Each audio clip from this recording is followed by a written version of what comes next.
Hi friends, ఈరోజు మనం కోటీశ్వరులు తమ జీవితాల్లో చేసే కొన్ని ముఖ్యమైన పనుల గురించి తెలుసుకుందాం.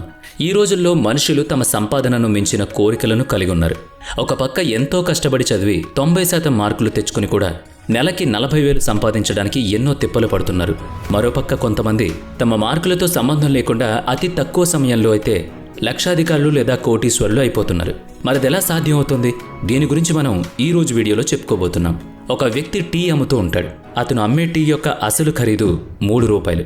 కానీ అతను తన తెలివితేటలు వాడి అదే టీని ₹10కు అమ్ముతాడు.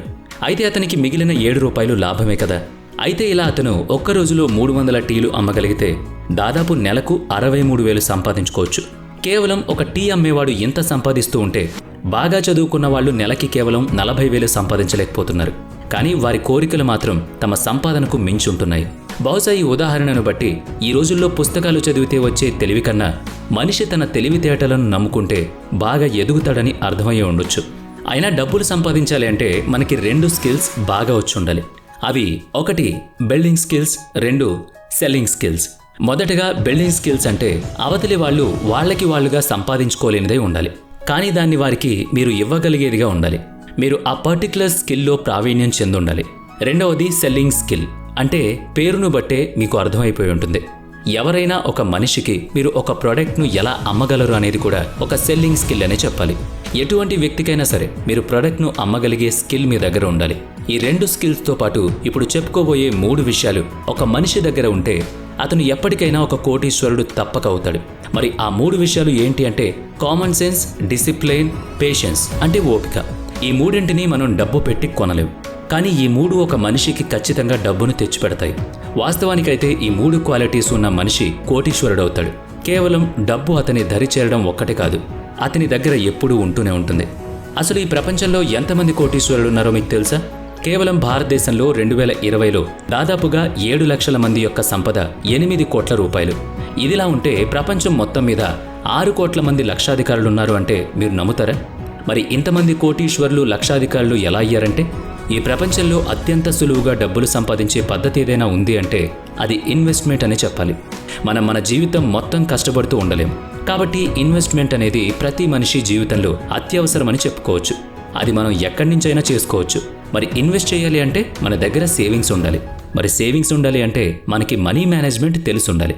ఈ ప్రపంచం మొత్తంలో కోట్లు సంపాదించిన వారందరికీ నెట్వర్క్ ఉందని లేదా ఫ్యామిలీ సపోర్ట్ ఉందని మనం చెప్పలేం కదా. మరి వాళ్ళంతా ఎలా ఇన్ని కోట్లు సంపాదించగలిగారు? వాళ్ళు ఎటువంటి స్కిల్స్ను ఉపయోగించారు అనేది ఒక్కసారి చూద్దాం. స్కిల్ 1, అందరి సహాయంతో కలిసి ఎదగాలి. మీ పరివారం అంతటికీ నేను ఇన్ని సంవత్సరాల్లో ఇంత సంపాదిస్తాను, నాకు సహాయం చేయండి, నన్ను డిస్టర్బ్ చేయొద్దు, నన్ను ఎటువంటి పార్టీలకు పిలవద్దు, ఏ వెకేషన్స్కి కూడా పిలవద్దు, నన్ను నా పని మీద కాన్సన్ట్రేట్ చేయడానికి సహాయం చేయండి అని ముందే చెప్పండి. మీరు ఎంత చెప్పిన తర్వాత కూడా ఎవరైనా ఏదైనా డిస్టర్బ్ చేస్తే వాళ్ళని అలాగే హోల్డ్లో పెట్టి దూరం పెట్టండి. మీరు ఎత్తుకి ఎదిగిన తర్వాత వాళ్ళు మీ వద్దకు వస్తారు. ఎప్పుడైనా సరే మీరు చేసే పనిని సైలెంట్గా చేసుకుంటూ వెళ్ళిపోవాలి. ఫలితాలు వాటంతట అవే వస్తాయి. స్కిల్ నెంబర్ 2, మనుషులని చదవగలగాలి. మన పక్కవారిని ఒక్క చూపుతో వాళ్ళు ఎటువంటి వారు అన్నది మనం పసిగట్టగలగాలి. ఇది కేవలం నేను చెప్పడం, మీరు వినడంతో సరిపోదు, దాన్ని ఆచరణలో కూడా పెట్టాలి. దీంట్లో ఒక కీలక అంశం ఏంటి అంటే డేటా హిస్టరీ. మనం ఎవరితో మాట్లాడినా సరే అదంతా మన మైండ్లో రికార్డ్ అయిపోతుంది. అది మనం ఆ మనిషిని చూసి చదివి అర్థం చేసుకోవడానికి ఉపయోగపడుతుంది. సాధారణంగా ఏ మనిషి అయినా సరే పక్క వాళ్ళ టైంను ఎక్స్పెక్ట్ చేస్తూ ఉంటారు, అంటే ఆశిస్తూ ఉంటారు. కాబట్టి మనం ఎవరిని నమ్మాలి, ఎవరికి మన సమయాన్ని కేటాయించాలి అనే విషయంలో చాలా జాగ్రత్తగా ఉండాలి. మీతో మాట్లాడే ప్రతి ఒక్కరూ ఆ నిమిషం వాళ్ళు ఏ ఉద్దేశంతో తమతో మాట్లాడుతున్నారో అన్నది మీరు పసిగట్టగలగాలి. Skill number 3, collaboration. ఇది ఈ రోజు వీడియోలో ఒక ముఖ్యమైన విషయం అనే చెప్పాలి. మీ సంపాదనలను ఇతర వ్యక్తులతో పంచుకోవడం ద్వారా మీ సమయాన్ని మరియు శక్తిని ఆదా చేసుకోవచ్చు. ఇది సాధారణంగా అన్ని వ్యాపారాల్లోనూ జరుగుతూనే ఉంటుంది. వాస్తవానికి ఇలాంటి కొలాబరేషన్లో డబ్బులు పంచుకోకుండా ఎక్కువగా డబ్బును కూడబెట్టేవాడే తక్కువ డబ్బు సంపాదిస్తాడు.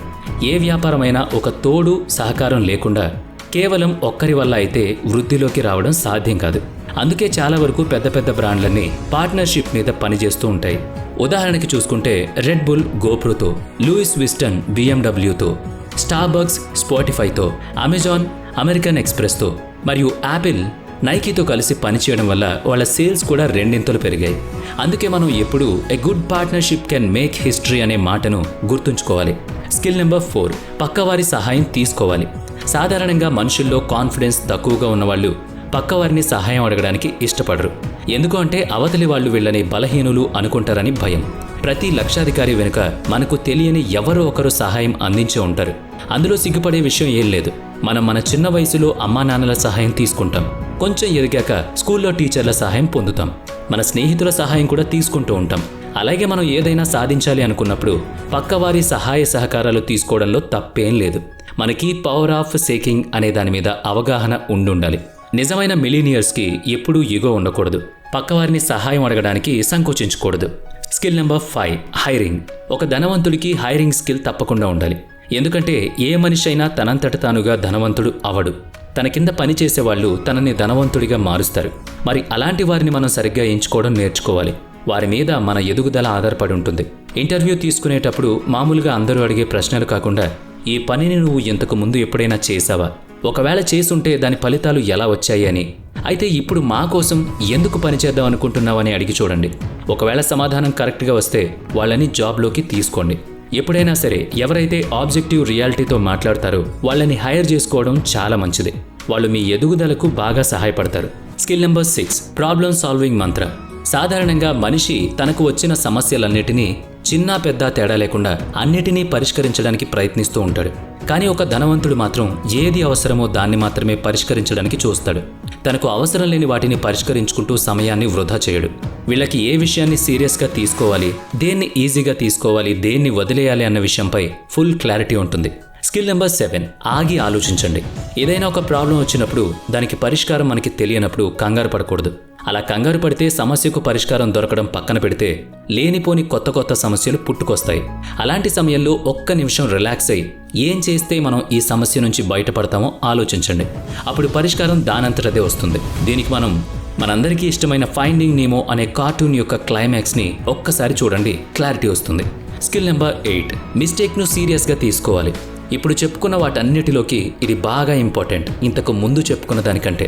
సాధారణంగా మనుషులు 2 రకాలు ఉంటారు. ఒక పక్క కొంతమంది ఒక తప్పు చేసి దాని నుంచి ఒక విషయాన్ని నేర్చుకుని మర్చిపోతూ ఉంటారు.